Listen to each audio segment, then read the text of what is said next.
La libre circulation des personnes dans la zone CEMAC, Communauté économique et monétaire de l'Afrique centrale, est désormais effective.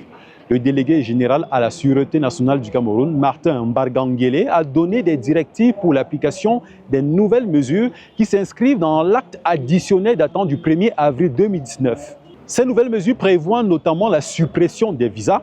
Ainsi, les ressortissants des pays membres de la CEMAC peuvent se rendre dans un autre pays de l'espace communautaire sans visa.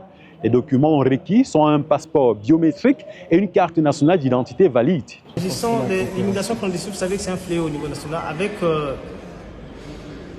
la libre circulation des personnes et des biens en zone CEMAC, qui devient de plus en plus effective d'ailleurs avec les mesures qui sont prises, nous sommes en train de voir dans quelle mesure sécuriser cette immigration pour faire de telle sorte que la libre circulation ne soit pas transformée, que les frontières des pays ne soient pas transformées en des couloirs où les délinquants vont se mettre à circuler librement, parce qu'il faut sécuriser les États.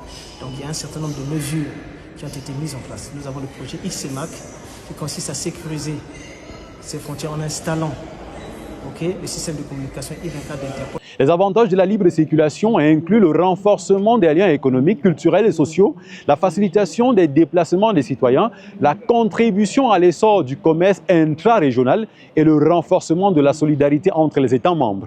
Cette mesure est une avancée significative dans l'intégration régionale et ouvre la voie à une nouvelle ère de coopération au sein de la sous-région.